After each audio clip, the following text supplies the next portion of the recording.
Hello everyone, welcome to in classes. आज हम एक नए टॉपिक के ऊपर चर्चा करेंगे जिसका नाम है पंचायती राज। तो जैसा कि हम सभी लोग जानते हैं कि हमने 24 अप्रैल 2023 को अपना पंचायती राज दिवस मनाया। तो इसकी ऐतिहासिक पृष्ठभूमि पर नजर डालते हैं। 24 अप्रैल को पंचायती राज दिवस के रूप में मनाया जाता है और पंचायती राज दिवस मनाने की हमने शुरुआत वर्ष 2010 से की। तो 2010 में हमने सर्वप्रथम पंचायती राज दिवस मनाया। आगे क्यों हमने इस पंचायती राज दिवस को मनाया, इसका कारण जानते हैं। वर्ष 1992 में 73वां संविधान संशोधन विधेयक लाए गए और 73वें संविधान संशोधन अधिनियम के माध्यम से हमने 24 अप्रैल 1993 को पंचायती राज दिवस में सबसे पहले मनाया। तो 24 अप्रैल को हम लोग हमारा पंचायती राज जो व्यवस्थाएं थी इन्हें स्थापित किया गया, जिसके फलस्वरूप वर्ष 2010 में पहली बार पंचायती राज दिवस मनाया।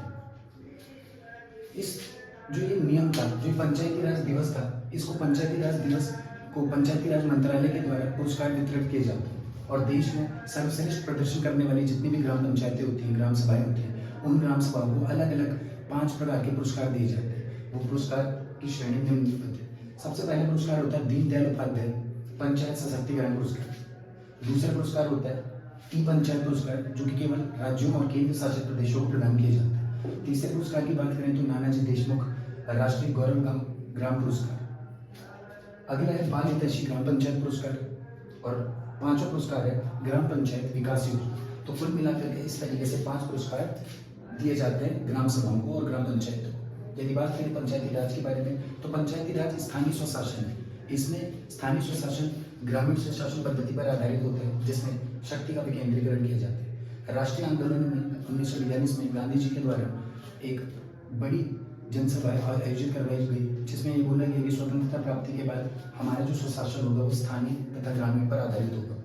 यदि बात करें, इसमें शक्ति का विकेंद्रीकरण होता है, साथ ही साथ जो स्थानीय लोग होते हैं उनके द्वारा लोगों का निर्वाचन किया जाता है और निर्वाचन निकायों के माध्यम से स्थानीय मामलों का प्रबंधन करने की इसके बाद बोली जाती है। यदि बात करें संवैधानिक प्रावधानों की, तो भारतीय संविधान का अनुच्छेद 40, जिसमें ग्राम पंचायत के गठन की बात बोली गई है, वह इसके बारे में बताता है। साथ ही साथ आर्टिकल 246 अनुच्छेद राज्य की विधानमंडल को यह शक्ति प्रदान करता है कि वह स्वयं से राज्य में पंचायत संबंधित विषयों पर कानून बना सकते हैं। इसके अलावा आर्टिकल 343 की बात करें तो आर्टिकल 343 में ग्राम पंचायतों की बात बोली गई है। यदि बात करें पंचायत शीर्षक की बात, तो जो पंचायत नामक शीर्षक था वो हम लोगों ने भाग 9 में जोड़ा। इसके अलावा जो हमारी पंचायत है ये 3 स्तर की होती है। 3 स्तर की त्रिस्तरीय पंचायत होने के साथ साथ इसमें हम लोग अनुसूचित जाति और अनुसूचित जनजाति को एक अनुपात में आरक्षण प्रदान करते हैं। साथ ही साथ महिलाओं को 1/3 आरक्षण दिए जाने का प्रावधान है। यदि बात करें उत्तराखंड की, तो उत्तराखंड में पंचायत में महिलाओं को 50% तक का आरक्षण दिया जाता है।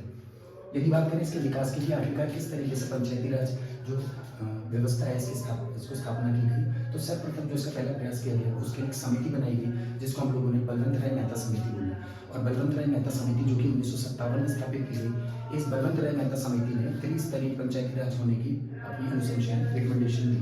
इसके अलावा बात करें तो सबसे पहले राजस्थान के नागौर जिले से हमने 1959 में 1957 में सर्वप्रथम क्या किया गया, हमारे द्वारा इसको लागू किया गया। इसका 1959 में इसको लागू किया।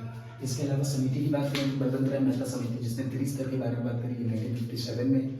दूसरी अशोक मेहता समिति जो कि 1977 में। जीवी राव समिति 1985 में। और उसके अलावा जो हमारी लक्ष्मीकांत सिंह की जो समिति थी 1986 में। तो ये था पंचायत के बारे में। तो इस तरीके से हम लोग वर्तमान में 24 अप्रैल को पंचायती राज दिवस मनाते हैं।